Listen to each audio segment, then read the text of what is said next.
ان الحمد للہ نحمده ونستعینه ونستغفره ونصلی علی رسوله الکریم اما بعد اعوذ باللہ من الشیطان الرجیم بسم اللہ الرحمن الرحیم رب اشرح لی صدری ویسر لی امری واحلل عقدۃ من لسانی یفقهوا قولی آمین یا رب العالمین۔ السلام علیکم ورحمۃ اللہ وبرکاتہ۔ سیرہ سیشن پارٹ 91، اور ہم بات کر رہے ہیں غزوۃ الخیبر کی یا فتح الخیبر کی۔ تو ہم نے کافی کچھ جو ہے وہ کر لیا ہوا تھا خیبر کے اوپر حملے کی نسبت سے اور رسول صلی اللہ علیہ وسلم کی پے در پے کامیابیوں کے حوالے سے، اور ہم نے یہ بات بھی کی تھی کہ خیبر جو ہے وہ کوئی ایک قلعہ نہیں تھا بلکہ کافی قلعوں کا مجموعہ تھا، اور وہ بھی اس طرح تھا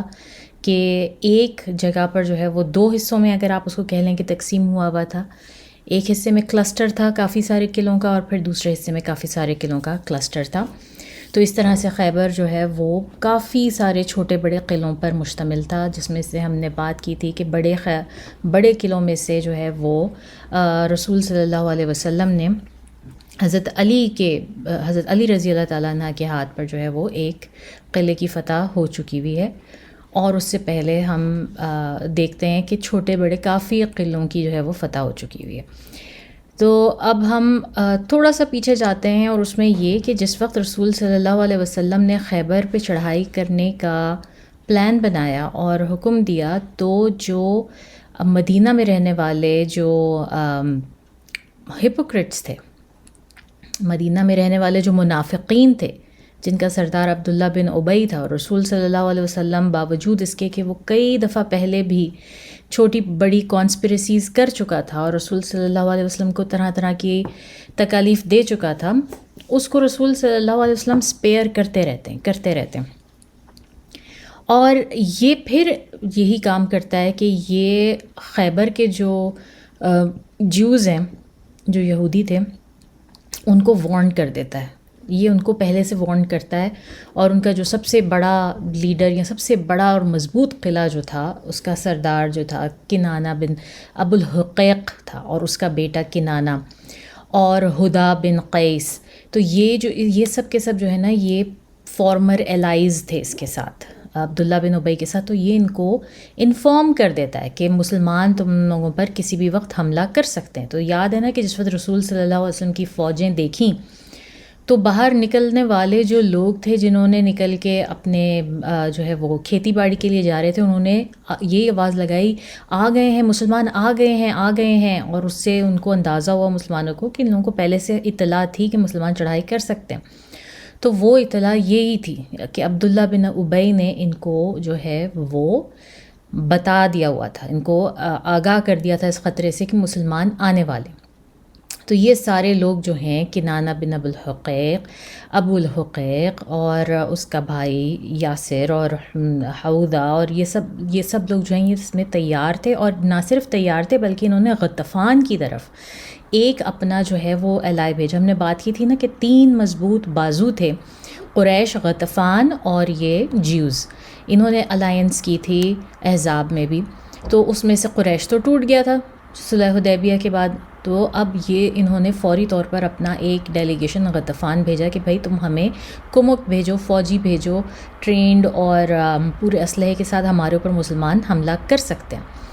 اور ان کے ساتھ یہ بھی وعدے کیے کہ ہم تمہیں آدھی جو ہے نا وہ اپنی پوری پیداوار خیبر کی جو ہے اس کا آدھا نصف تمہیں دیں گے، اور تمہاری اس مدد کے بدلے اور سارا کچھ، تو تم لوگ جو ہے وہ ہمیں مدد بھیجو۔ تو غطفان نے مدد نہیں بھیجی، اور ہم دیکھتے ہیں کہ ان کو اس کے باوجود جو ہے وہ بڑی بری قسم کی جو ہے وہ شکست کا سامنا کرنا پڑا۔ تو ہم یہ دیکھ چکے ہیں کہ ابھی تک کئی قلعے جو ہیں وہ، جن میں قلعہ نعیم، الصاب، المعاد، الزبیر، ابی، نزار، مطلب کافی قلعے اس وقت تک فتح ہو چکے ہیں۔ رسول صلی اللہ علیہ وسلم آدھا حصہ خیبر کا جو ہے وہ ایک سائیڈ جو کہ کئی قلعوں کا مجموعہ تھی، اس کو فتح کر چکے ہیں، اور اب وہ دوسری سائڈ پر جو ہے انہوں نے موو کرنا ہے۔ تو اصحاب کے بارے میں ہم بات کرتے ہیں۔ ہم نے آخر میں چھوڑا تھا قلعہ النعیم، جس کا کہ سردار مرحب تھا جو کہ حضرت علی رضی اللہ تعالیٰ عنہ کے ہاتھوں جو ہے وہ کانکور ہوا تھا اور اس کو بڑی زبردست شکست دی تھی، اور حضرت علی رضی اللہ تعالیٰ عنہ کے اوپر اللہ تعالیٰ نے اپنی کرامات جو ہیں وہ ظاہر کی تھیں طاقت کے حساب سے اور ان کی جنگی مہارت کے حساب سے، وہ ہم نے بات کی تھی، دیکھا تھا۔ اب ہم بات کریں قلعہ اصاب کی، تو اصاب جو ہے وہ دوسرا فورٹرس تھا، اور جیسے کہ ہم نے بات کی کہ یہ لوگ جہاں پر شکست کھاتے تھے تو بھاگ کے دوسرے فورٹرس میں گھس جاتے تھے۔ تو الحباب بن منظر الانصاری جو ہیں یہ صحابی تھے جن کو رسول اللہ صلی اللہ علیہ وسلم نے اس کانکویسٹ کی جو ہے وہ کمان تھمائی کہ آپ اس کو لیڈ کریں گے اصاب فورٹرس میں، اور انہوں نے بھی جا کے اس کا محاصرہ کیا۔ 3 دن ان کو لگے اس کو فتح کرنے میں، اس کا محاصرہ کر کے، اور پھر یہ ہوا کہ جناب ہم نے بات کی تھی کہ مسلمانوں کے پاس کھانے پینے کی بڑی شدید کمی تھی، اور ان کے پاس بہت ہی ڈرائیڈ قسم کا ایسا فوڈ تھا جو کہ نیوٹریشس بھی اتنا زیادہ نہیں تھا جو کہ ایک فوجی کو چاہیے ہوتی ہے نیوٹریشن، اتنا نہیں تھا، اور کوانٹٹی وائز بھی ان کے پاس کھانے کی بہت بہت کمی تھی۔ تو اللہ کی کرنی ایسی ہوئی کہ جب انہوں نے یہ اصاب قلعہ جو ہے اس کو فتح کیا 3 دن کے محاصرے کے بعد، تو اس قلعے کی بیسکلی یہ قلعہ جو ہے نا وہ اس طرح تھا کہ جس طرح ان کا اسٹاک پائل، جیسے گرینری آپ کہہ لیں نا کہ جو ان کی پیداوار تھی وہ اس کو اس میں اسٹاک کرتے تھے، تو اس میں ان کو اتنا سارا جو ہے وہ کھانے کا اور کھانے پینے کا سامان ملا مسلمانوں کو کہ یہ اللہ تعالیٰ کی طرف سے ایک مدد تھی مسلمانوں کے لیے کہ ان کی جو بھی کھانے کی ضروریات تھیں، رسد کی، سامان رسد کی، وہ ساری کی ساری اس قلعے کی فتح سے دور ہو گئیں، کیونکہ اب ان کے ہاتھ میں جو ہے وہ پورا اسٹاک پائل جو خیبر کا تھا وہ آ گیا مسلمانوں کے ہاتھ میں، اور مسلمانوں نے جو ہے وہ اس کے بعد پیٹ بھر کے جیسے کہتے ہیں نا کہ وہ اپنا سارا جو ہے وہ پورا کیا۔ اور پھر یہ بھی تھا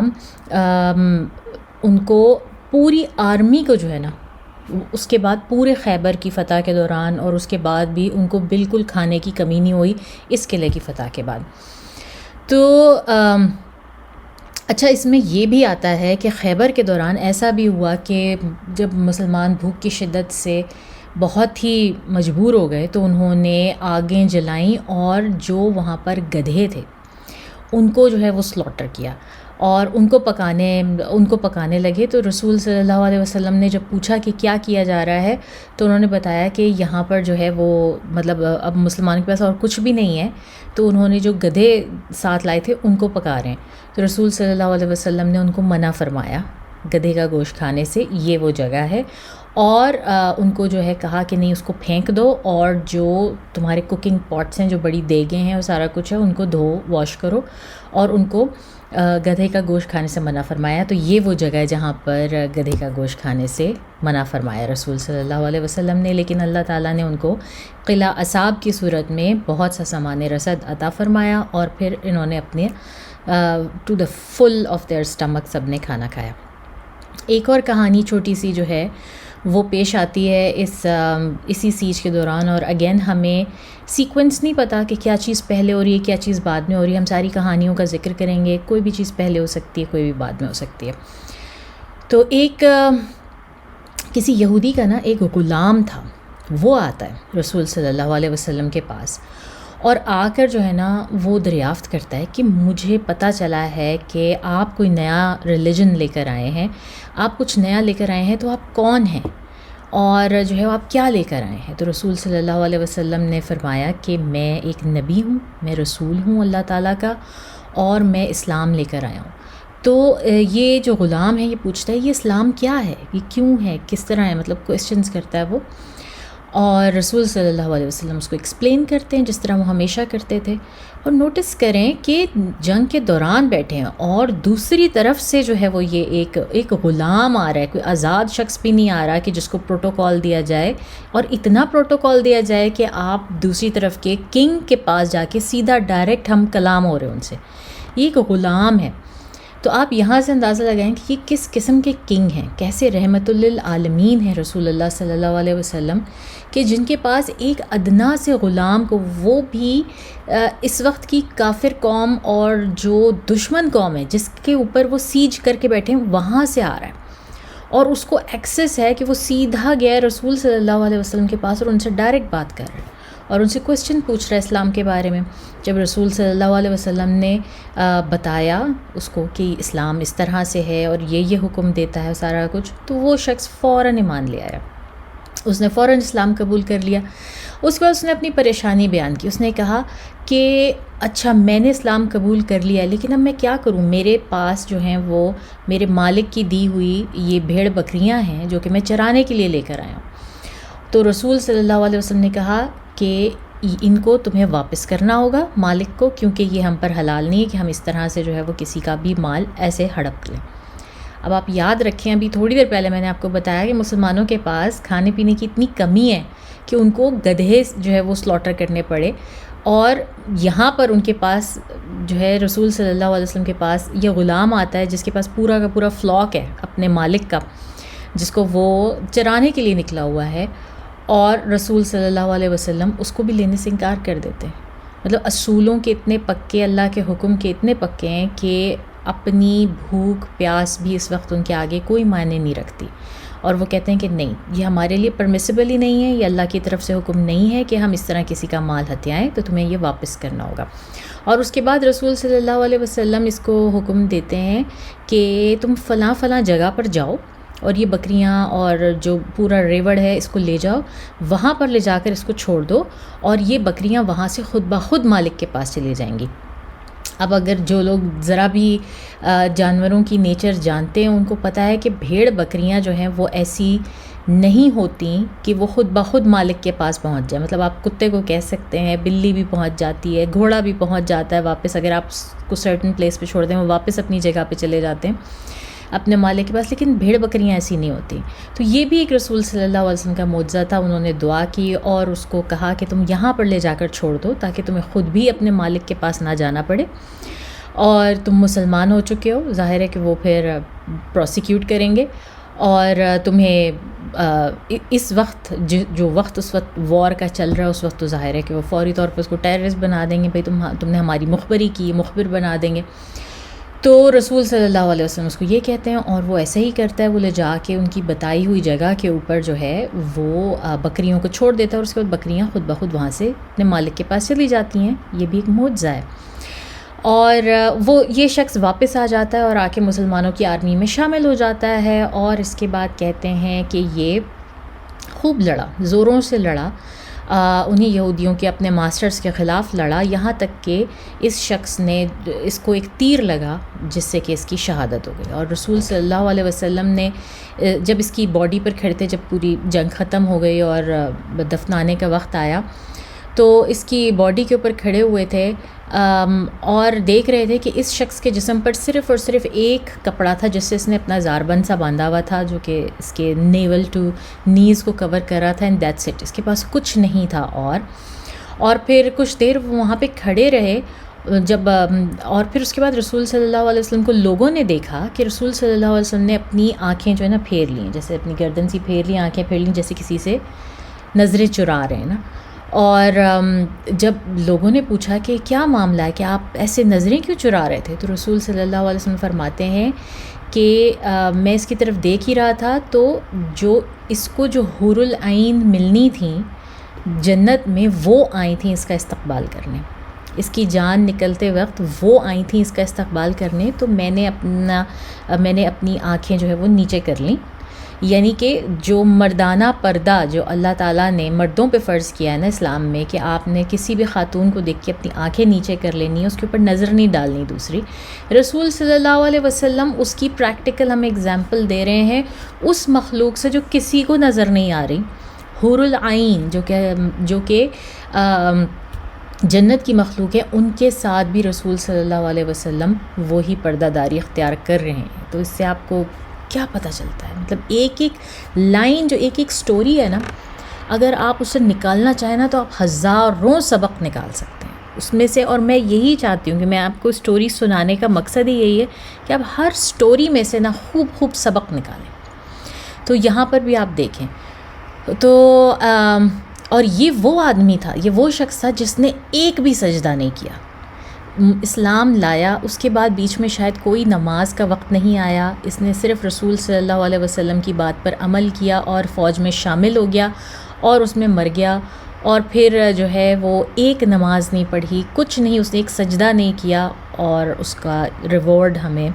رسول صلی اللہ علیہ وسلم کی زبانی اسی وقت پتہ چل جاتا ہے. اور یہ ایک نہیں ہے، ایسے کئی کیسز ہیں، ہم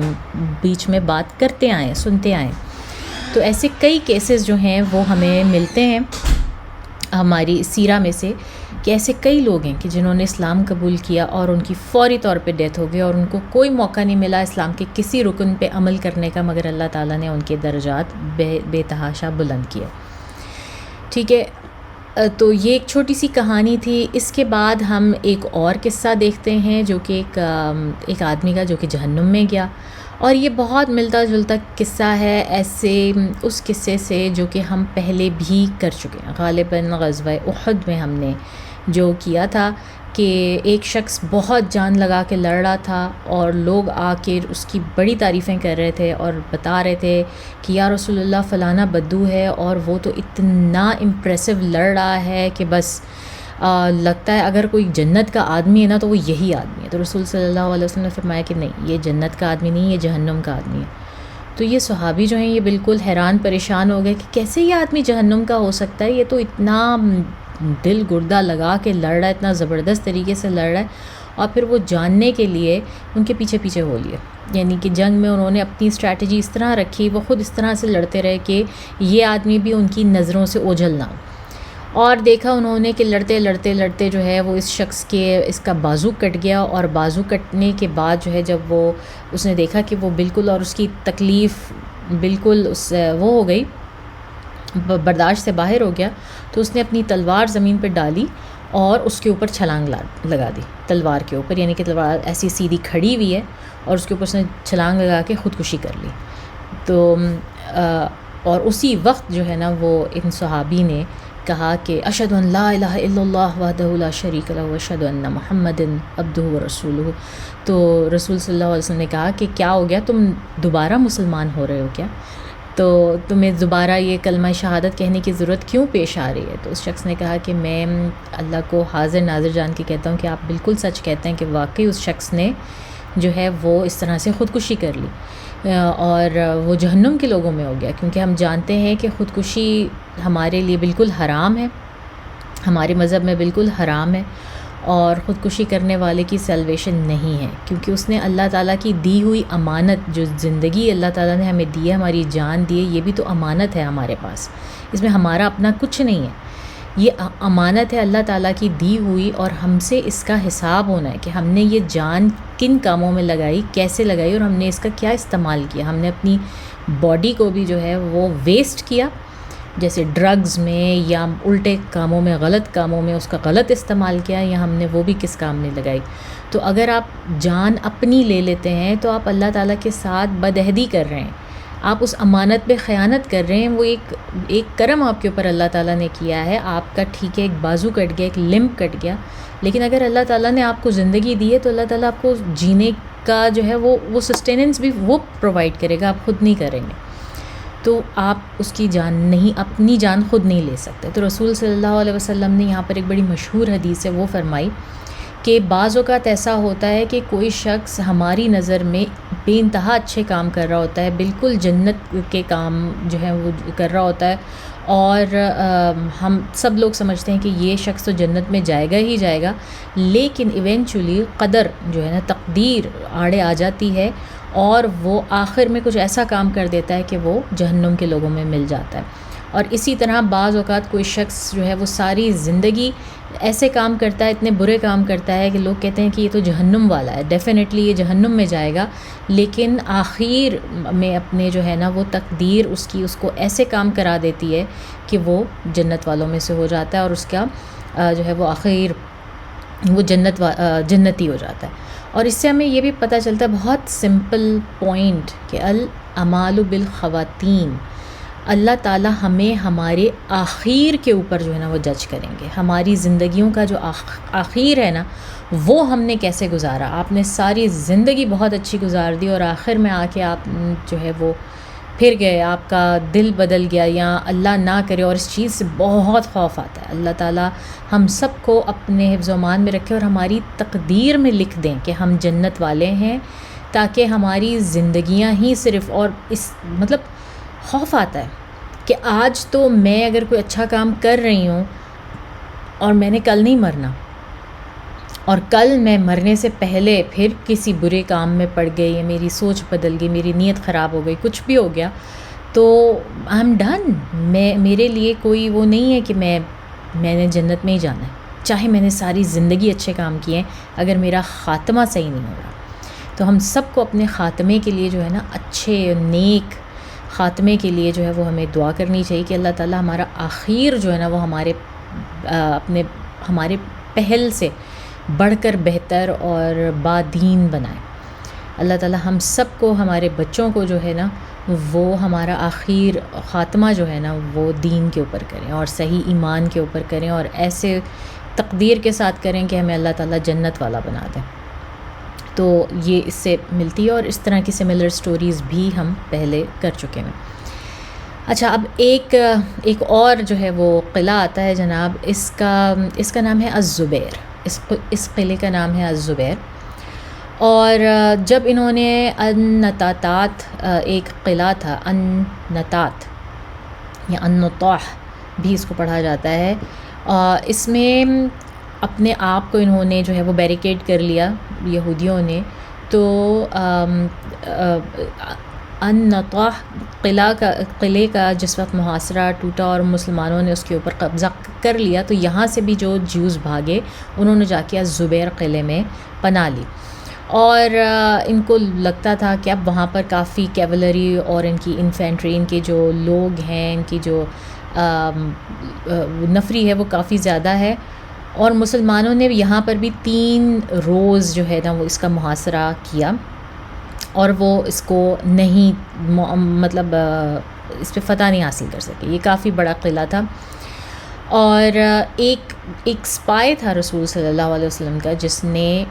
رسول صلی اللہ علیہ وسلم کو اطلاع دی کہ اس قلعے کو اگر آپ نے فتح کرنا ہے نا تو آپ اس کا پانی بند کر دیں, کیونکہ یہ وہ قلعہ ہے کہ جس کے پانی کی سورس جو ہے وہ باہر سے جاتی ہے, اندر اس میں کوئی پانی کا کنواں یا کچھ ایسی چیز موجود نہیں ہے. تو اس میں سے جو پانی کا حاصل کرنا ہے نا وہ ان لوگوں کا وہ باہر سے ہے. تو اگر آپ اس پانی کے رستے کو کسی طرح سے بلاک کر دیں گے تو یہ زیادہ دیر تک محصور نہیں رہ سکیں گے. اور پھر ایسا ہی ہوا, رسول صلی اللہ علیہ وسلم نے اس پانی کی سپلائی جو ہے اس کو کسی طرح سے روک دیا, کاٹ دیا, بند کر دیا, اور پھر اس طرح سے ان لوگوں کو مجبوراً باہر آنا پڑا, اور باہر آ کے پھر انہوں نے اپنی شکست تسلیم کر لی. اور تو اس طرح سے یہ قلعہ بھی جو ہے وہ مسلمانوں کے ہاتھ میں آ گیا. اس کے بعد جو ہے اب جو ریمیننگ جو یہ جیوز تھے, یہودی تھے, وہ ایک قلعے سے دوسرے قلعے میں جا رہے تھے نا, تو اب اگلا قلعہ جس میں انہوں نے جا کے پناہ لی وہ ابی تھا. اس قلعے کا نام تھا ابی, اور وہاں پر جا کے انہوں نے اپنے آپ کو بیریکیڈ کر لیا, اندر محصور کر لیا خود سے. اور پھر وہی سب کچھ ہوا, مسلمانوں نے پھر اس کا جو ہے وہ محاصرہ کیا. 3 دن لگ گئے مسلمانوں کو یہاں پر اس کا وہ کیے ہوئے. اور یہاں اس قلعے کی فتح جو ہے وہ اللہ تعالیٰ دیتے ہیں ابو دجانہ سمک بن خراش الانصاری کے ہاتھوں میں. یاد ہے نا, ابو دجانہ یہ وہ والے صحابی تھے جو اپنے سر کے اوپر لال رنگ کا بنڈانہ باندھ کے جو ہے نا وہ لال رنگ کا رومال باندھ کے لڑا کرتے تھے, جس کا مطلب تھا کہ بس اب میرے سر پہ اب خون سوار ہے, ڈو اور ڈائی والی بات ہے, I am not gonna return back. تو ان کے ہاتھوں پر اس قلعے کی جو ہے وہ مسلمانوں کو فتح دی اللہ تعالیٰ نے. اور پھر یہاں سے یہ یہودی مزید بھاگے اور بھاگ کے النزار قبیلے میں جو ہے وہ جا کے وہاں گھس جاتے ہیں. اب یہ کہتے ہیں کہ جناب یہ النزار قبیلہ جو ہے نا یہ تو سب سے پاورفل ان کا قبیلہ تھا, اور یہاں پہ یہودیوں نے تو مطلب یہ ان کی کنوکشن تھی کہ یہاں پر تو ہم بالکل امیون ہیں, یہاں پر ہمیں کوئی کسی قسم کا گزن نہیں پہنچا سکتا, اور مسلمان بالکل بھی اس قلعے کو نہیں توڑ سکتے. تو انہوں نے اپنی عورتیں, بچے, سارے وہ سب کے سب اس قلعے میں تھے. اور مسلمانوں نے لیکن پھر بھی ہمت نہیں ہاری اور جا کے اس کا بھی محاصرہ کر لیا، اور محاصرہ کرنے کے بعد جو ہے نا ان کو اندازہ ہوا مسلمانوں کو بھی کہ یہ واقعی بڑا مضبوط قلعہ ہے اور اس میں جو ہے وہ جانا اتنا آسان نہیں ہے، اور یہ تھا بھی تھوڑا اونچا، سطح زمین سے کافی اونچا تھا، تو یہ ہو یہ رہا تھا کہ وہ اوپر سے پتھر اور ایروز اور ہر طرح کا جو ہے وہ اٹیک کر رہے تھے، اور مسلمان جو ہے وہ زیادہ قریب نہیں جا پا رہے تھے اس قلعے کے۔ تو اس سچویشن کو دیکھ کے رسول صلی اللہ علیہ وسلم نے آرڈر دیا کہ اس کا دیوار میں یا دروازے میں کہیں پہ سوراخ کیا جائے۔ مطلب اس وقت کے جو بھی تھے، آئی ڈونٹ تھنک سو کہ منجنیق ٹائپ کی کوئی چیز اس وقت تھی مسلمانوں کے پاس، لیکن وہی جو ریم ہیڈ کے ساتھ اور وہ مارتے تھے، تو انہوں نے کسی طرح سے کر کے وہاں پر ایک ٹھیک ٹھاک سائز کا جو ہے وہ کریک کیا مسلمانوں نے، اور پھر اس کے ذریعے وہ اندر داخل ہوئے اور انہوں نے جو ہے وہ قلعے کے اوپر قبضہ کیا، اور یہاں سے بھی یہودی بچے، عورتوں اور مردوں کو بھاگنے پہ مجبور کر دیا۔ اور یہ لوگ سب اچھا، اب ظاہر ہے بچے اور عورتیں تو نہیں اتنا زیادہ، یا بوڑھے وغیرہ جو ہے وہ پیچھے رہ جاتے ہیں، وہ نہیں اتنا زیادہ بھاگ سکتے، ہر کوئی ایبل نہیں ہوتا، تو مرد بھاگ کے پھر دوسرے قلعے میں چلے گئے اور پیچھے اپنے بڑی تعداد میں عورتیں بچوں ان کو چھوڑ کے چلے گئے، اور ظاہر اپنا سارا مال و متاع سامان بھی۔ تو یہ ساری کی ساری جو ہے نا یہ خیبر کی ایک سائڈ کی وکٹریز ہو گئیں۔ تو اب دوسری سائڈ جو ہے نا وہاں پر ہم دیکھتے ہیں کہ دوسری سائڈ پر جو ہے وہاں پر بھی ایسا ہی ہو رہا ہے۔ اب یہ کراس اوور کرتے ہیں رسول اللہ صلی اللہ علیہ وسلم اور تمام صحابہ کرام، اور یہ لوگ دوسری طرف چلے جاتے ہیں خیبر کے، اور وہاں کے قلعے بھی اسی طرح سے جو ہے وہ ایک کے بعد ایک، کسی کا 2 دن، کسی کا 3 دن، کسی کا 5 دن، 10 دن، اس طرح سے محاصرے کر کے یہ سارے بھی اسی طرح سے ہوتے ہیں۔ تو ہم اندازہ لگا سکتے ہیں کہ یہ کتنی تھکا دینے والی اور کتنی لمبی بیٹل تھی۔ یہ کوئی آسان وار نہیں تھی، کوئی آسان جنگ نہیں تھی کہ آپ کے سامنے جو ہے وہ کھڑے ہوئے ہیں سارے کے سارے، اور آپ نے لڑا ان سے اور کافی گھنٹوں لڑا، چلو گھنٹے نہیں 2-3 دن لڑا، اور فائنلی وہاں پر آپ کا فیصلہ ہو گیا کہ ہاں جی کون سی جیتی کون سی ہاری۔ یہ تو اتنے سارے قلعے اور ہر قلعے کا وہ محاصرہ کر رہے ہیں، پھر جنگ لڑ رہے ہیں، اور پھر فتح ہو رہی ہے، مطلب اٹس اے لانگ بیٹل، اور یہ مہینوں چل رہی، 2 مہینے آلموسٹ۔ تو اس طرح سے 10 دن ایسا بھی تھا کہ 10 دن بھی انہوں نے قلعوں کو محاصرہ کیا، 14 دن بھی کیا، 3 دن بھی کیا، 4 دن بھی کیا، اور یہی ہو رہا تھا کہ ہر دفعہ جب وہ ایک قلعہ گرتا تھا تو اس کے جو باسی تھے وہ فوراً بھاگ کے، اس کے فائٹرز جو تھے وہ دوسرے قلعے میں گھس جاتے تھے، اور پھر وہاں کی جا کے جسے کہتے ہیں نا وہ بڑی ہو جاتی تھی، ان کی نفری بڑی ہو جاتی تھی، اور پھر وہ مل کے کرتے تھے۔ اب ان میں ایک قلعہ تھا جس کا نام تھا قتیبہ یا کتبیہ یا کتیبہ، کچھ اس طرح سے نام تھا، اور یہ بھی بہت بڑے قلعوں میں سے تھا، اور اس کے بارے میں بھی کہا جاتا تھا کہ کچھ ہو جائے اس کو نہیں کوئی کانکر کر سکتا۔ 14 دن اس کا بھی جو ہے نا وہ مسلمانوں نے محاصرہ کیا، 14 دن تک اس کا محاصرہ جاری رہا، اور یہاں پر بھی رسول صلی اللہ علیہ وسلم نے وہی ٹیکٹک یوز کی کہ ٹھیک ہے اگر ہم محاصرے سے یہ لوگ نہیں مانتے، باہر آتے، تو let's break the doors, break the walls, do something about that. اب ان لوگوں کو اندازہ ہو گیا یہودیوں کو کہ مسلمان تو پیچھے ہٹنے والے نہیں، یہ ان کو جتنا عرصہ بھی لگا یہ یہاں ہمارا حصار کیے بیٹھے رہیں گے، اور ہم زیادہ دیر اندر نہیں رہ سکتے، کیوں وہاں پہ اندر ایسا کچھ نہیں ہے کہ رننگ واٹر جا رہا ہے، آپ کا سیوریج سسٹم اندر ہے، اور لائٹس ہیں، اور مطلب ہم جو کر سکتے ہیں کہ آپ کو اپنے آپ کو اگر محصور کرنا ہے تو اس کے لیے بھی ایک لمٹ ہوتی ہے کہ آپ اس سے زیادہ اپنے آپ کو محصور نہیں کر سکتے، کیونکہ آپ کا سارا آپ کی سسٹیننس جو ہے وہ صرف اندر پہ ڈپینڈ نہیں کرتی بلکہ باہر سے بھی ڈپینڈ کرتی ہے۔ تو 14 دن گزر گئے، اور 14 دن کے بعد جو ہے وہ یہاں کے لوگوں نے دیکھا کہ مسلمان نہیں توڑنے پہ تیار اپنا محاصرہ، تو انہوں نے سرنڈر کرنے کا سوچا، اور انہوں نے کہا کہ اب ہم کہیں بھاگ نہیں سکتے، اور اب ہمارے پاس کوئی ایسی جگہ نہیں ہے، اس سے بڑا ہمارے پاس کوئی قلعہ نہیں ہے، تو اب ہمیں یہاں پہ ان کے ساتھ کچھ نہ کچھ نیگوشیٹ کرنا پڑے گا، کوئی ان کے ساتھ کسی قسم کی کوئی معاہدہ طے کیا جائے یا کچھ کیا جائے تاکہ ہماری جانیں بچ جائیں، ہماری فیملیز کی جانیں بچ جائیں۔ اب یہاں پر جو ہے نا بہت سارے اسکالرز، ہمارے جو اسلامک اسکالرز ہیں وہ ڈفر کرتے ہیں وہ کہتے ہیں مطلب یہی ہے ان کا کہ نہیں، یہ قلعے بھی باقاعدہ تلوار کے زور پر حاصل کیے گئے تھے، باقاعدہ فائٹ ہوئی تھی یہاں پہ، یام مسلمانوں کو یہ قلعے جیوز نے سرنڈر کر دیے تھے ان کے ساتھ ٹریٹی کر کے. تو کافی علماء ہیں، آدھے کہتے ہیں کہ نہیں فائٹ ہوئی تھی، باقاعدہ فائٹ کر کے لیے تھے، اور آدھے کہتے ہیں کہ نہیں، ان کو ایسے ہی جو ہے وہ سرنڈر ہو گئے تھے. تو ابن قیوم جو بہت بڑے سیرہ نگاروں میں سے ہیں، وہ اپنی زاد میں جو ہے، اپنی کتاب زاد میں وہ اس بات کا ذکر کرتے ہیں کہ کانکرڈ یہ قلعے جو ہے نا وہ باقاعدہ کانکر کیے ہی گئے تھے،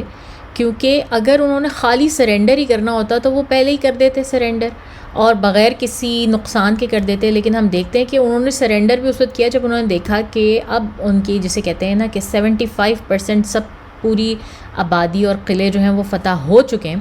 تو اس کے بعد کہیں جا کر انہوں نے جو ہے وہ اس چیز کا فیصلہ کیا کہ ہم سرنڈر کرتے ہیں. تو اس کو بھی ہم یہی کہیں گے کہ یہ کانکر ہی ہوئے تھے. اب انہوں نے اپنی طرف سے جو ہے نا یہ وہ قلعہ تھا النزار، جس کے اندر کہ ان کا سب سے بڑا وہ لیڈر ابو الحقیق بیٹھا ہوا تھا اپنے خاندان کے ساتھ، جس کی کے بارے میں ہم نے بات کی کہ عبداللہ بن ابی نے اس کو اطلاع پہنچا دی ہوئی تھی. اب جب انہوں نے دیکھا کہ ان کو غطفان کی طرف سے کوئی ہیلپ نہیں آ رہی، کچھ نہیں آ رہا، بلکہ الٹا مسلمانوں کے پاس جو ہے وہ ان کو نظر آیا کہ ان کے پاس کمک آ رہی ہے کہیں سے، تو اس کے بھی ہم آگے ذکر کریں گے کہ وہ کیا تھا. تو انہوں نے پھر جو ہے وہ سرنڈر کیا، اور انہوں نے یہ ابن ابی حقیق جو اس کا بیٹا تھا، اپنے بیٹے کو جو ہے وہ اس نے بھیجا رسول صلی اللہ علیہ وسلم کے پاس، ایک اپنا ایمیسری بنا کے، اپنا وفد بنا کے، تاکہ ان کے ساتھ وہ ڈسکشن کرے، ان کے ساتھ نیگوسیشن کرے اور کسی معاہدے پر پہنچ جائیں، کسی ایک بیچ کے راستے پہنچ جائیں کہ ان کو مارا بھی نہ جائے اور ان کے مال بھی بچ جائیں کسی طرح سے، اور رسول صلی اللہ علیہ وسلم ان کے اوپر چڑھائی نہ کریں. تو وہ شخص آیا اور اس نے آ کے نیگوشیٹ کیا، اور اس نے اپنے ایک صلح نامہ پیش کیا، اور ساتھ میں کہا ہم سرنڈر کرتے ہیں اور آپ کی شرائط ماننے کو تیار ہیں. تو رسول صلی اللہ علیہ وسلم نے بیسکلی اگری ہو گئے، ان کی جانیں نہ لینے کے اوپر اگری ہو گئے. لیکن انہوں نے جو ہے رسول صلی اللہ علیہ وسلم نے جو شرائط رکھی، ان میں سب سے پہلی شرط یہ رکھی کہ ٹھیک ہے، تم لوگوں کی جانیں بخش دی جائیں گی، لیکن تم لوگوں کو یہاں سے نکلنا ہوگا. قلعے میں سے سب باہر نکل کے، جو اس کے ساتھ میں جو ایک لینڈ کا بڑا سا پیس ہے، وہاں پر سب کے سب جمع ہو جائیں گے، اور وہ کچھ نہیں لے کر جائیں گے، یعنی کہ سونا چاندی، اپنے گھر بار کا سامان، سارا کچھ وہ وہیں پر چھوڑ کے جائیں گے، اور ہر چیز ڈکلیئرڈ ہوگی، ہر چیز کو انہیں اوپنلی بتانا ہوگا. وہ کوئی چیز چھپا نہیں سکتے، کوئی چیز چھپا کے نہیں لے کے جا سکتے، سونا چاندی وغیرہ بالکل بھی نہیں. اور ان کو اور جو ہے ان کو صرف اتنا سامان لے جانے کی اجازت ہوگی کہ جتنا کہ وہ اپنی کمر پہ لاد لیں، یعنی کہ بیسکلی جسے کہتے ہیں نا زیادہ راہ، کہ آپ نے اپنے چند کپڑے اور بس اتنا سامان، جس طرح کہ ہم بیک پیک میں لے جاتے ہیں، تو بس اتنا جو ہے وہ سامان کو لے جانے کی اجازت ہوگی، اس کے علاوہ اجازت نہیں ہوگی. اور جو اس چیز کا پاس نہیں رکھے گا، یعنی جس نے کچھ بھی سامان چھپانے کی یا کچھ بھی کرنے کی جو ہے وہ کوشش کی، اس کی سزا موت ہوگی. تو یہ شخص جو ہے اس نے کہا کہ یا ابو القاسم، یعنی کہ رسول صلی اللہ علیہ وسلم کی کنیت سے جو ہے وہ ان کو پکارا ہے. ظاہر ہے ان کو رسول اللہ تو نہیں کہیں گے، یہی تو سارا معاملہ ہے، تو ان کو ان کی کنیت سے پکار رہا ہے. اس نے اور کہا کہ ہمیں ٹھیک ہے، ہمیں منظور ہے، لیکن آپ اگر ہمیں جو ہیں وہ یہیں پر رہنے دیں تو ہم آپ کے بڑے شکر گزار ہوں گے، کیونکہ آپ کے جو لوگ ہیں ان میں سے کسی کو بھی کھیتی باڑی کا تجربہ نہیں ہے، اور ہم خیبر کو ان سائڈ آؤٹ اچھی طرح سے جانتے ہیں، اور ہمیں پتہ ہے کہ یہاں پر ان زمینوں میں سے میکسیمم کس طرح سے جو ہے نا فائدہ اٹھانا ہے، اور ان کی پیداوار میکسیمم کس طرح سے کرنی ہے، تو یہ ہم جانتے ہیں، یہ آپ کے لوگ نہیں جانتے. تو اگر آپ اس بات پر ایگری کر جائیں کہ آپ ہمیں یہاں پہ رہنے دیں، ہمارے گھروں میں رہنے دیں، اور ہمیں ان زمینوں کے اوپر جو ہے وہ کرنے دیں، اپنا غلہ اگانے دیں، تو ہم اور کسی پرسنٹیج کے اوپر آپ ہمارے ساتھ معاہدہ کر لیں کہ ہم آپ کو اتنا جو ہے نا وہ پے کریں سال بھر کا، یا جب بھی اس کی جو ہے وہ پیداوار اترے گی، اور آپ ہمیں یہیں پر رہنے دیں. تو رسول صلی اللہ علیہ وسلم نے کچھ سوچا، اور سوچنے کے بعد ان کو یہ کنڈیشن دے دی کہ ٹھیک ہے،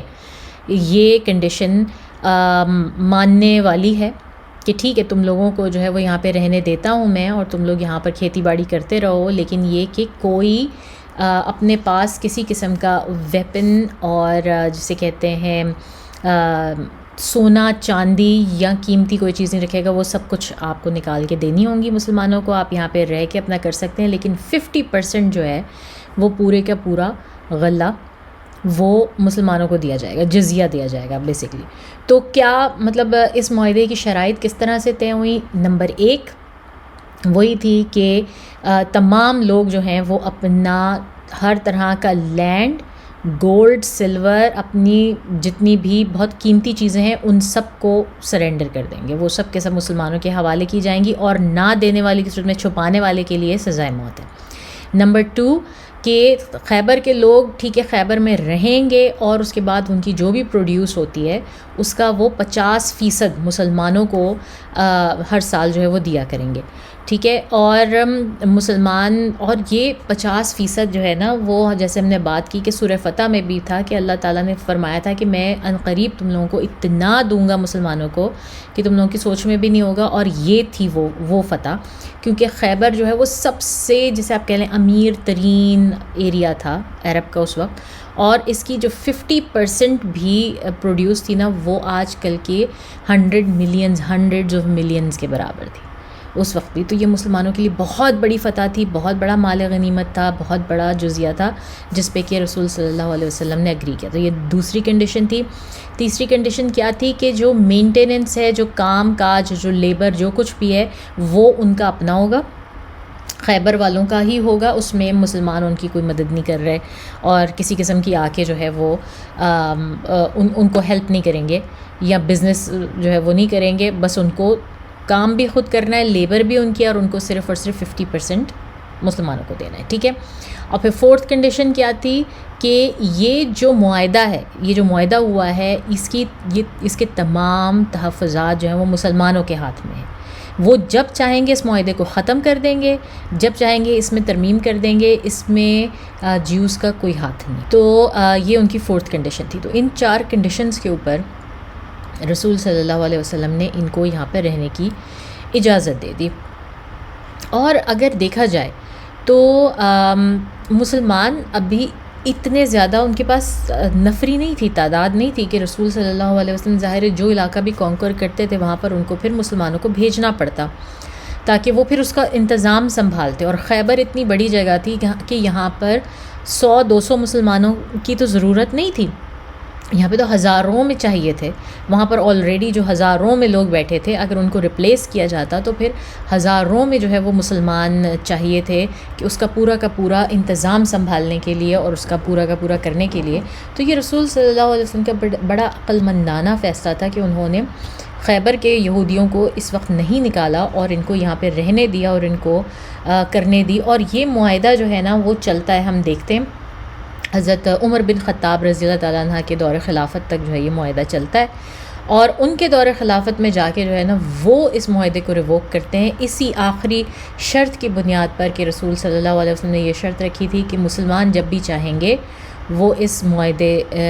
کو جو ہے نا وہ ریووک کر سکتے ہیں یا اس کی شکوں میں تبدیلی کر سکتے ہیں. تو انہوں نے یہ تبدیلی کی تھی کہ انہوں نے پھر ان کو نکل جانے کا حکم دیا کہ اب جتنے بھی یہودی ہیں وہ عرب سے نکل جائیں باہر. اور انہوں نے کمپلیٹلی پھر جو ہے وہ خیبر کے قلعوں کے اوپر اور خیبر کا جو ہے اس کے اوپر کمپلیٹ اپنی جارہ داری کی. اب اس وقت مسلمان بہت بڑی تعداد میں ہو چکے تھے، اب ان کو ریپلیس کیا جا سکتا تھا اور سارا کچھ کیا جا سکتا تھا. تو عمر بن خطاب کے دور خلافت تک خیبر کا جو زمینیں تھیں وہ جیوز کے انڈر ہی رہیں، اور اس کے بعد انہوں نے نکالا ان کو وہاں سے. اور اس طرح سے یہ تھی. اچھا، اب یہ ہوا کہ ابو الحقیق کے جو ہے نا وہ یہ دونوں بیٹے جب آئے رسول صلی اللہ علیہ وسلم کے پاس، یہ تو ہماری ٹریٹی کی بات ہو گئی. اس کے بعد کیا ہو رہا ہے وہیں پہ کہ اس معاہدے کے جو کرنے والے آئے تھے وہ ابو الحقیق کے بیٹے تھے. دونوں بیٹوں نے انہوں نے کیا کیا کہ انہوں نے بہت سارا مال غائب کر دیا، اور رسول صلی اللہ علیہ وسلم نے پہلی شق ہی یہی رکھی تھی کہ مال جو ہے نا وہ اب گولڈ اینڈ سلور، کیونکہ بنو نذیر بھی جب وہاں سے آئے تھے، حیی بن اخطب اور یہ سب لوگ، تو یہ لوگ اپنا مال متاع بہت، یاد ہے نا کہ جو لوگ ڈسپلیس ہو کر آئے تھے، جن کو رسول صلی اللہ علیہ وسلم نے مدینہ سے نکل جانے کا حکم دیا تھا، پہلے 2 قبیلے، تو وہ اپنے دروازے تک اکھاڑ کے لائے تھے، تو وہ اپنا سارا مال و دولت جو ہے وہ لے کر آئے تھے اور انہوں نے یہیں پہ رکھا ہوا تھا، اور رسول صلی اللہ علیہ وسلم کو یہی تھا کہ یہی مال و دولت پھر استعمال کریں گے اور پھر مسلمانوں کے خلاف کھڑے ہو جائیں گے، تو انہوں نے وہ سب کچھ سرنڈر کرنے کا حکم دیا۔ تو یہ جو ابو الحقیق کے دونوں بیٹے تھے نا، انہوں نے بہت سارا مال غائب کر دیا ہوا تھا، پہلے سے ان کا مال غائب تھا، جس میں جو ہے وہ حیی بن اخطب کے زیورات بھی تھے، تو بنو نذیر سے جلاوطنی کے وقت جو ہے وہ اپنے ساتھ لے کر آیا تھا۔ تو ابن اسحاق کا بیان کرتے ہیں کہ رسول صلی اللہ علیہ وسلم کے پاس جب بیٹا آیا اس کا، اور اس کا نام تھا کنانہ بن الحقیق، ابو الحقیق کا بیٹا جب آیا تو اس کے پاس یہ خزانہ موجود تھا۔ کیوں موجود تھا؟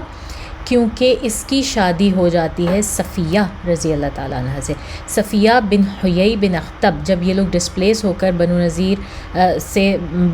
کو جب رسول صلی اللہ علیہ وسلم نے ڈسپلیس کیا، تو صفیہ رضی اللہ تعالیٰ عنہ بھی اپنے والد کے ساتھ جو ہے وہ آ کے اس قلعے میں بس جاتی ہیں، اور یہ لوگ اپنا سارا لے کر آتے ہیں۔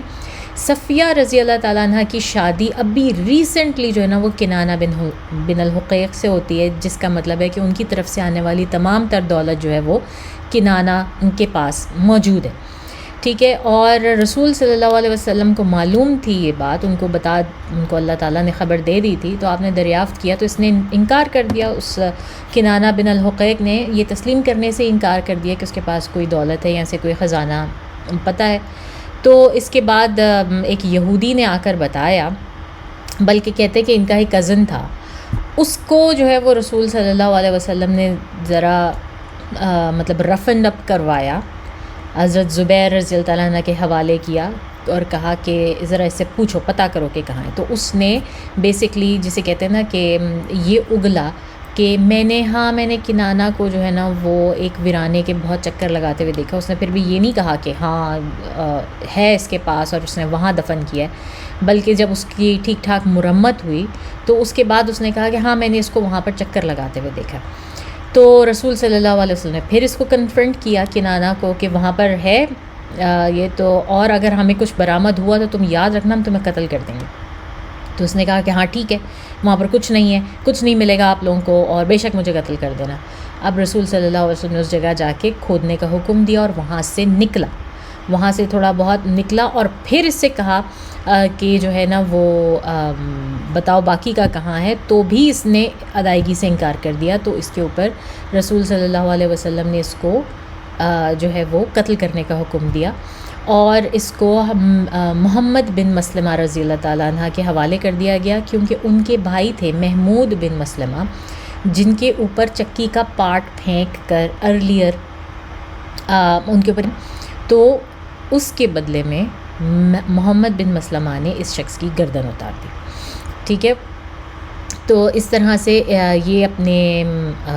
انجام کو پہنچا، اور نہ صرف ابو الحقیق، اس کے دونوں بیٹے، ان کو اس طرح سے قتل کروا دیا گیا، اور ان کے خلاف مال چھپانے کی گواہی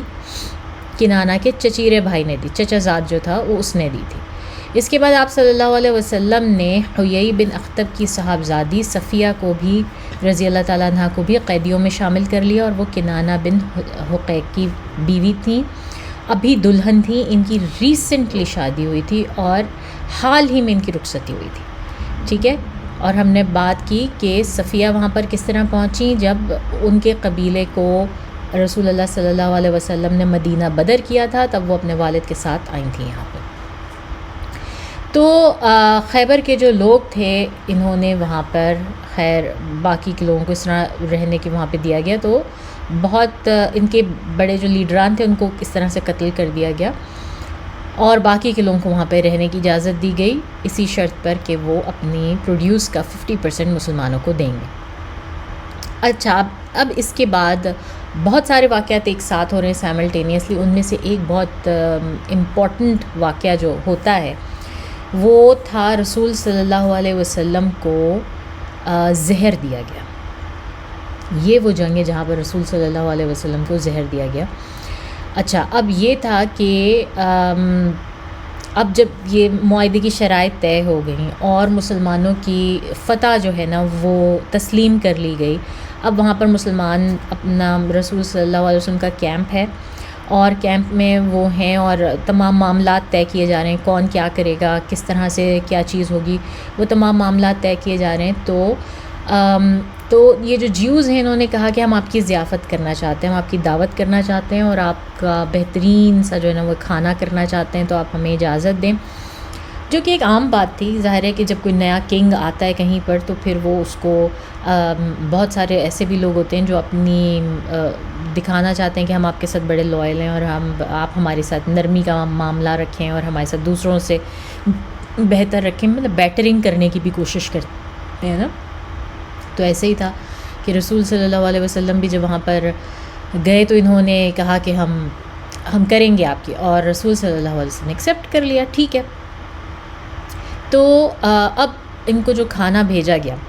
تو وہ کھانا جو ہے وہ ظاہر ہے یہودیوں نے ہی پکایا تھا، اور اس میں بڑی طرح طرح کی کوزینز تھیں جو کہ ان کی تھیں۔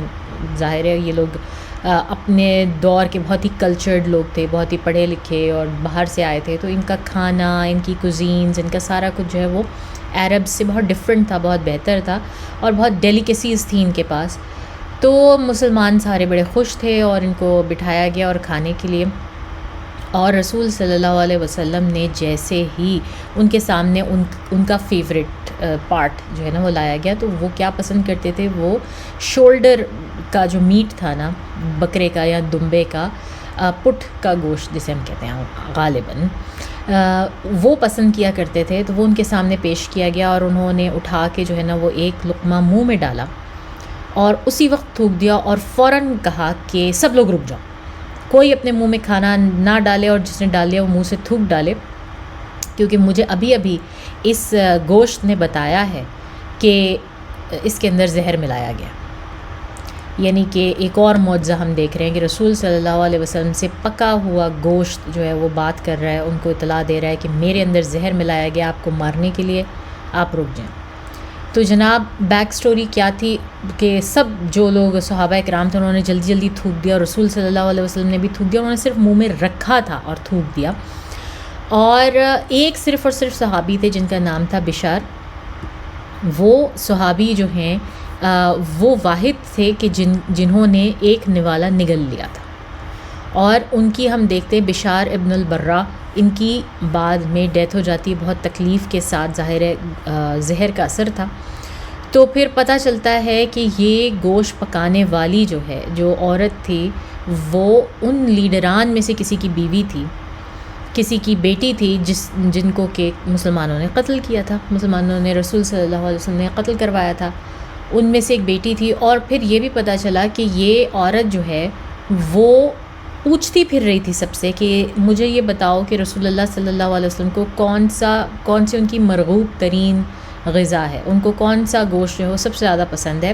تو لوگوں نے بتایا کہ ان کو یہ شولڈر جو ہے نا، لیمب شولڈر ان کو بہت پسند ہے۔ تو اس نے اس میں ایکسٹرا آرڈنری زہر ملایا، اور باقی پورے مطلب بکرے میں یا گوشت میں جو ہے وہ اس میں بھی خوب زہر ملایا، لیکن اس میں ایکسٹرا آرڈنریلی زہر ملایا، جو کہ جو چیز رسول صلی اللہ علیہ وسلم کی مرغوب ترین تھی۔ مگر اللہ تعالیٰ نے ان کو بچانا تھا، ظاہر ہے، تو اللہ تعالیٰ نے ان کے اوپر اپنا کرم کیا اور ان کو بچایا۔ اور اس کے بعد جو ہے اس ظاہر اس عورت کو بھی پکڑ لیا گیا، اور اس قبیلے کے خلاف باقاعدہ جسے کہتے ہیں آپ کیس بھی ہوا۔ تو اس طرح سے جو ہے نا یہ اپر شینک شولڈر بلیڈ جو ہے وہ اس طرح رسول صلی اللہ علیہ وسلم کو بولتا ہے، اور یہ اتنا پاورفل قسم کا زہر تھا، اتنا پاورفل قسم کا زہر تھا کہ کہتے ہیں کہ آلدو رسول صلی اللہ علیہ وسلم نے صرف اپنے منہ میں رکھا تھا اور کھایا تک نہیں تھا، نگلا تک نہیں تھا، چبایا تک نہیں تھا، لیکن اس کے باوجود جب رسول صلی اللہ علیہ وسلم بستر مرگ پر ہوتے ہیں تو وہ حضرت عائشہ رضی اللہ تعالیٰ عنہ سے کہتے ہیں کہ او عائشہ رضی اللہ تعالیٰ عنہ، میں آج بھی اس یہودیہ کے دیے ہوئے زہر کا اثر جو ہے نا وہ اپنی وینز میں محسوس کرتا ہوں، اور اب جو ہے وہ میرے دل تک پہنچ گیا ہے، اور اب میرا خیال ہے کہ اس نے اپنا اثر دکھانا شروع کر دیا ہے۔ تو ون آف دا ریزنز رسول صلی اللہ علیہ وسلم کی ڈیتھ جو ہم دیکھتے ہیں، جو 3 سالوں کے بعد 4 سال کے بعد ہوتی ہے، one of the reasons is this poison as well. اور میں آپ کو بتاؤں، میرے ساتھ ایک واقعہ ہو چکا ہے کہ ایک یہاں پر ہی کوئی شخص جو کہ اسلام کے بارے میں بڑے بحث کر رہا تھا، تو اس نے مجھ سے ایک بار یہ سوال کیا کہ تمہیں پتہ ہے کہ رسول صلی اللہ علیہ وسلم کو کس نے مارا؟ تمہارے نبی کو جو ہے وہ کس نے مارا؟ میں نے کہا ان کو کسی نے نہیں مارا، ان کو اللہ تعالیٰ نے مطلب ان کی طبعی موت تھی۔ نہیں ان کو مارا تھا، ان کو تو وہ تو اتنے کمزور تھے۔ بیسکلی اس کے بتانے کا مطلب یہ تھا، مجھے کہنے کا مطلب یہ تھا کہ وہ تو اتنے کمزور تھے کہ ان کو تو بیسکلی وہ تو اپنا دفاع بھی نہیں کر سکے، اور ان کو تو اس یہودیہ کے زہر نے جو ہے وہ مار دیا تھا۔ تو اس وقت مجھے اتنا علم نہیں تھا، تو میں نے اس کو یہی کہا، میں نے کہا کہ ایسا نہیں تھا کہ ان کو زہر نے مارا، ان کا وقت تھا اور اللہ تعالیٰ نے ان سے پوچھا تھا کہ ان کو اس وقت زندگی چاہیے یا موت چاہیے، یا اللہ تعالیٰ سے ملنا وہ چاہیں گے یا وہ مزید زندگی چاہیں گے جس میں کہ ان کو پوری کنگ شپ دی جائے، ان کو دنیا کے اوپر دیا جائے۔ تو انہوں نے خود سے چوز کیا تھا، اور میری بات بھی اپنی جگہ صحیح تھی، مگر مجھے اس وقت یہ علم نہیں تھا کہ this was one of the factors جو رسول صلی اللہ علیہ وسلم فیل کرتے تھے، اور ان کی جو موت کی جو تکلیف تھی وہ اس کی وجہ سے زیادہ بڑھ گئی تھی، اس زہر کے اثر کی وجہ سے جو ان کو اتنے عرصے پہلے دیا گیا تھا۔ تو میں آپ کو یہ بتا رہی ہوں بیسکلی کہ جب کفار یا کوئی بھی جو اسلاموفوبز ہیں، جب وہ آپ سے کویشچن کرتے ہیں نا، تو وہ اتنے چھوٹے چھوٹے واقعات کو اور ان چیزوں کو کیسے ٹارگٹ بناتے ہیں، اور وہ ان کو کس طرح نگیٹیولی پیش کرتے ہیں کہ آپ جو ہے وہ، اگر آپ کو صحیح علم نہیں ہے اس کے بارے میں، تو آپ کبھی بھی ان کو صحیح سے جواب نہیں دے سکتے، بلکہ آپ خود مروب ہو سکتے ہیں کہ اچھا مجھے تو یہ پتہ ہی نہیں تھا ایسا ہوا تھا رسول صلی اللہ علیہ وسلم کے ساتھ، اور ایک دم سے آپ کا اپنا ایمان کا لیول یوں جھاگ کی طرح بیٹھنا شروع ہو جاتا ہے۔ تو یہ نہیں ہونا چاہیے، یہ نہیں کرنا چاہیے، اور اس کا طریقہ ایک یہی ہے کہ آپ صحیح جو علم ہے اس کو خود حاصل کریں۔ اللہ کا لاکھ لاکھ شکر ہے جس نے مجھے اس وقت بھی اتنی عقل دی کہ میں اس کو یہ جواب دینے میں کامیاب رہی کہ اس زہر نے ان کو کمپلیٹلی مار نہیں دیا، اگر مارنا ہوتا تو اسی وقت مر جاتے جس وقت دیا گیا تھا، لیکن اور ان کو اللہ تعالیٰ نے چوز کرنے کا اختیار دیا تھا کہ آپ زندگی چوز کر لیں یا آپ موت کو چوز کر لیں۔ اور پھر آپ کو یاد ہے نا کہ رسول صلی اللہ علیہ وسلم بار بار کہتے تھے اللہم رفیق الاعلیٰ، کہ میں اپنے رفیق الاعلیٰ سے جا کے ملنا چاہتا ہوں۔ تو یہ والا یہ قصہ بھی جو ہے یہ بہت امپورٹنٹ اور پھر اس سے ہمیں ہمارے لیے بہت ساری جو ہے وہ لرننگز ہیں کہ جب رسول صلی اللہ علیہ وسلم جادو سے افیکٹ ہو سکتے ہیں، وہ زہر سے افیکٹڈ ہو سکتے ہیں، اور یہ کہ ان کا ایمان کا لیول ہم سب سے کہیں اوپر ہے، تو ہم سب اس بات کو اپنے ذہن میں رکھیں کہ ہم کسی کو کبھی یہ تانا نہ دیں یا ججمنٹ پاس نہ کریں جو کہ ان مسائل سے گزر رہا ہے، جو کہ جس کے اوپر جادو ہے، نظر ہے، یا جس کو کوئی بیماری ہے شدید، اور یا جس کے اوپر جیسے زہر کا اثر ہے، یا جس کے ساتھ کوئی حادثہ پیش آ گیا ہے، ہم اس کو یہ نہیں کہہ سکتے کہ بھائی تمہارا تو ایمان کمزور ہے، اگر تمہارا ایمان بہترین ہوتا نا تو تمہارے ساتھ یہ سب نہ ہوتا۔ نہیں، یہ سب چیزیں اللہ تعالیٰ نے ہمارے نبی کریم صلی اللہ علیہ وسلم کے ساتھ پریکٹیکلی ان کے ساتھ کر کے ہمیں اس بات کا عملی ثبوت دیا ہے کہ یہ ججمنٹ آپ نہیں دے سکتے، یہ اللہ تعالیٰ کی دی ہوئی آزمائشیں ہیں، اور جس کو جتنی آزمائش میں ڈالنا ہے اللہ تعالیٰ نے، نو میٹر آپ کا کتنا ایمان ہے، آپ کتنا جانتے ہیں دین کو، آپ کتنا پڑھتے لکھتے ہیں، اور آپ کتنا جو ہے عمل کرنے والے ہیں دین کے اوپر، کتنا آپ اسلام کو جانتے ہیں، وہ کوئی میٹر نہیں کرے گا، کیونکہ آپ کی جو آزمائش ہے وہ آپ کے اوپر آنی ہے۔ ہاں، وہ اللہ تعالیٰ، آپ اللہ سے ہی مدد مانگیں گے، اللہ سے ہی دعا کریں گے، اور اللہ کا ہی وہی کلام ہوگا جو آپ کو بعد میں شفا بھی دے گا، لیکن جو آزمائش آنی ہے وہ آپ کے اوپر آنی ہے۔ اس کے بعد اس عورت کو جو ہے، اس یہودیہ کو قتل کروا دیا گیا، لیکن اس پر بھی جو اسکالرز ہیں وہ کہتے ہیں کہ رسول اللہ صلی اللہ علیہ وسلم نے خود کو پوائزن دینے پر اس کو قتل نہیں کیا، وہ اس کے لیے انہوں نے اس کو معاف کر دیا. اور یہ بھی ہم بار بار دیکھتے ہیں کہ رسول صلی اللہ علیہ وسلم کے ساتھ خود کے ساتھ اگر کسی نے کوئی بھی برا سلوک کیا ہے, کچھ بھی کیا ہے, یہاں تک کہ مرڈر اٹیمپٹس بھی کیے, رسول صلی اللہ علیہ وسلم نے ان کو زیادہ تر معاف فرمایا ہے. لیکن یہ بشر بن برا جو ہیں, ان کی ڈیتھ ہو جاتی ہے رضی اللہ تعالیٰ عنہ, ان کی بعد میں شدید تکلیف کی وجہ سے, اور ظاہر ہے ہم اندازہ کر سکتے ہیں کہ اتنے پوٹنٹ زہر کی وجہ سے ان کی کیا حالت ہوگی, کہ وہ کس طرح سے وہ مطلب مسلسل الٹیاں اور کس طرح سے ان کا جو ہے وہ ہوا ہوگا, کتنی تکلیف دہ موت ہوگی ان کی. کیونکہ موت ہو جاتی ہے تو ان کے موت کے قصاص میں اس عورت کو بھی جو ہے اس کا سر قلم کیا جاتا ہے اور اس کو مار دیا جاتا ہے. تو تھوڑا سا ٹائم ابھی ہے ہمارے پاس, اور تو اس کے بعد جو ہے وہ رسول صلی اللہ علیہ وسلم اس قبیلے ان قبیلے والوں کو بلاتے ہیں, ان سے کہتے ہیں کہ میں تم لوگوں سے کچھ سوالات کروں گا, تو مجھے یہ بتاؤ, اللہ کی قسم کھا کے بتاؤ کہ کیا تم لوگ مجھے اس کا سچ سچ جواب دو گے. تو یہ لوگ کہتے ہیں کہ ہاں بالکل ہم آپ کو سچ جواب دیں گے. رسول صلی اللہ علیہ وسلم پوچھتے ہیں تمہارا جد امجد کون تھا, اپنا جو کمیونل انسسٹر جو بہت پہلے کا جو تھا, اپنے آپ کو کس سے منسلک کرتے ہو, وہ شخص کون تھا. تو وہ ایک نام بتاتے ہیں جو کہ ہمیں سیرہ کی کتابوں میں کہیں پہ مینشن نہیں ہے. تو رسول صلی اللہ علیہ وسلم کہتے ہیں نہیں, لا واللہ تم جھوٹ بول رہے ہو, یہ شخص نہیں تھا تمہارا جد امجد بلکہ یہ شخص تھا. اور رسول صلی اللہ علیہ وسلم اس کا نام بتاتے ہیں اور اس کے بارے میں بتاتے ہیں. تو یہ لوگ کہتے ہیں صدقت یا ابو القاسم, یعنی کہ یا ابو القاسم, آپ نے بالکل صحیح کہا. اگین رسول صلی اللہ علیہ وسلم کو ان کی کنیت سے پکارتے ہیں, اور آپ کو اور آپ بے شک بہت سچے ہیں اور آنیسٹ ہیں, واقعی یہی شخص جو ہے وہ یہ ہمارا جد امجد تھا. اور پھر رسول صلی اللہ علیہ وسلم دوبارہ پوچھتے ہیں اب میں اگر تم سے کوئی اور سوال پوچھوں تو تم لوگ مجھے اس کا صحیح جواب دو گے یا نہیں. تم دیکھ سکتے ہو کہ تم مجھے نہیں بھی صحیح جواب دو گے تو مجھے پتہ چل جائے گا, مجھے اللہ تعالیٰ بتا دیں گے, تو میرے ساتھ جھوٹ نہ بولنا. تو کہتے ہیں کہ ٹھیک ہے, ہم اگر آپ سے جھوٹ بولیں گے بھی تو آپ کو تو پتہ چل ہی جائے گا, تو ہم تو آپ سے نہیں جھوٹ بولیں گے اور ہم آپ کے ساتھ آنیسٹ رہیں گے. تو رسول صلی اللہ علیہ وسلم پوچھتے ہیں کہ یہ بتاؤ کہ جہنم کی آگ میں کون سب سے زیادہ جو ہے وہ جلے گا.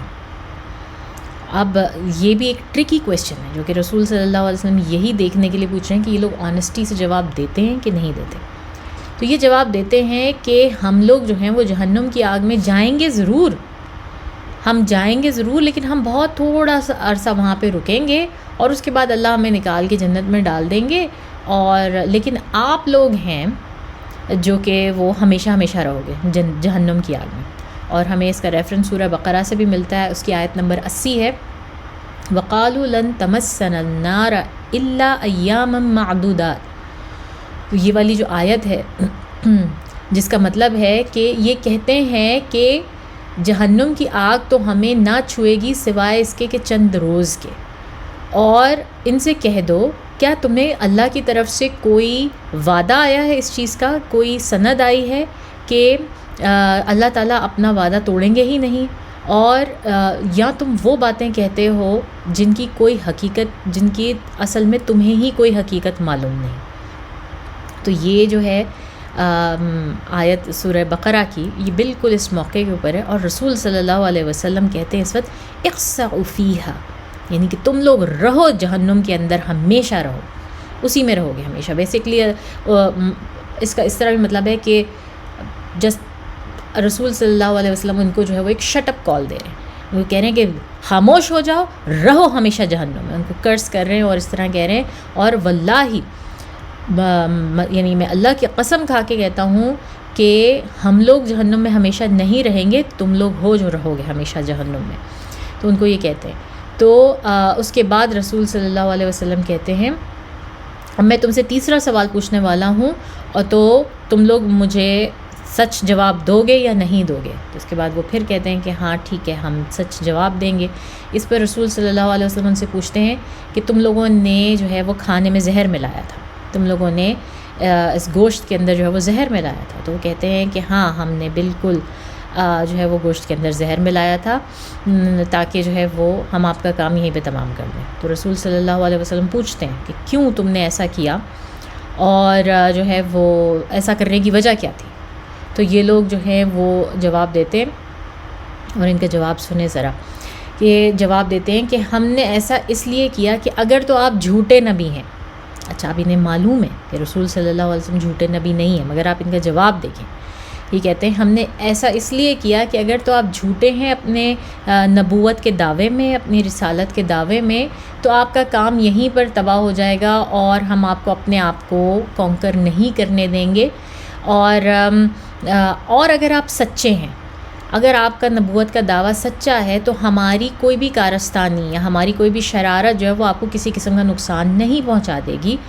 اور جیسا کہ آپ کو کسی قسم کا نقصان نہیں پہنچا اور آپ کو پہلے ہی پتہ چل گیا، اور آپ دیکھ لیں کہ ہم تو اپنے کلیم میں بڑے سچے، مطلب آپ مینیپولیشن دیکھیں ان لوگوں کی کہ کتنی ڈٹائی کے ساتھ وہ ایکسیپٹ بھی کر رہے ہیں کہ ہاں جی ہم نے تو اس لیے کیا تھا تاکہ وہ ایک طرح سے ہم تو آپ کا ٹیسٹ لے رہے تھے کہ اگر آپ جھوٹے ہیں تو ہماری جان چھوٹ جائے گی آپ سے، اور اگر آپ نہیں جھوٹے تو ویسے ہی آپ کو پتہ چل ہی جانا ہے. تو اللہ تعالیٰ اس کے بارے میں بھی ہمیں خود بتاتے ہیں کہ حالانکہ یہ لوگ جانتے ہیں، یہ آپ صلی اللہ علیہ وسلم کو ایسے پہچانتے ہیں جیسے کہ یہ اپنی اولادوں کو پہچانتے ہیں. اور وہی نا سورہ بقرہ کی آیت ہے یہ بھی، یعرفون ہو کما یعرفون ابایاکم، کہ یہ اپنی اولادوں کو جس طرح سے پہچانتے تھے یہ اسی طرح سے جو ہے وہ رسول صلی اللہ علیہ وسلم کو پہچانتے تھے. مگر this was a matter of pride and prestige for them, کہ وہ بالکل بھی ماننے کو تیار نہیں تھے. تو پھر رسول صلی اللہ علیہ وسلم نے ان کے مطلب اس قبیلے کو سزا دی، اور پھر اس عورت کو تو فوری طور پر قتل ہی کروا دیا. اس کو بھی بلایا گیا، اس سے بھی پوچھا کہ تم نے کیوں ایسا کیا، تو اس نے یہی بتایا کہ بھائی آپ نے میرے والد کو بھی قتل کر دیا اور میرے شوہر کو بھی، میرے بھائی کو بھی، تو میں نے تو اپنا ریونج لیا ہے. تو اس نے بھی جو ہے وہ آنیسٹی سے کام لیا اور اس پر اس کو قتل کر دیا گیا. تو اس طرح سے جناب اب تمام تر خیبر کے جو قلعہ جات ہیں وہ مسلمانوں کے انڈر آ جاتے ہیں، اور مسلمان جو ہیں وہ ان سب پر قابض ہو جاتے ہیں. اور یہ سب سے بڑی فتح ہے، وہ فتح ہے جس کا ذکر اللہ تعالیٰ سورہ فتح میں کرتے ہیں کہ یہ حدیبیہ کے بعد جو ہے مسلمانوں کو سب سے بڑی فتح یہ خیبر کی صورت میں ملتی ہے. جتنا مال غنیمت اور جتنا جزیہ ان کو یہاں سے آتا ہے وہ پورے عرب میں کہیں اور سے نہیں ملتا. اور اس کے بعد مسلمانوں کے حالات بتدریج بہتر ہونا شروع ہو جاتے ہیں. تو آج کا ہم اپنا ٹاپک یہیں تک رکھتے ہیں. اگلے ہفتے ہم بات کریں گے اور مزید واقعات کی جو ابھی رسول صلی اللہ علیہ وسلم کے خیبر میں رہتے ہوئے ہی فتح کے بعد ہی جو ہے وہ پیش آ رہے ہیں، اور بڑے اس میں جسے کہتے ہیں کہ امپورٹنٹ واقعات ہیں، جس میں سے 2 رسول صلی اللہ علیہ وسلم کی شادیاں ہیں، حضرت جعفر رضی اللہ تعالیٰ عنہ کی واپسی ہے، اور پھر اس مال غنیمت کا جو وہاں سے ان کو ملا ہے اس کی تقسیم ہے. تو ابھی یہ سارے واقعات آ رہے ہیں، ان کو انشاءاللہ ہم اگلے ہفتے کریں گے. اب تک کے لیے اتنا ہی. وآخر دعوانا ان الحمد للہ رب العالمین. سبحانک اللہم نشہد ان لا الہ الا انت نستغفرک ونتوب الیک. السلام علیکم ورحمۃ اللہ وبرکاتہ.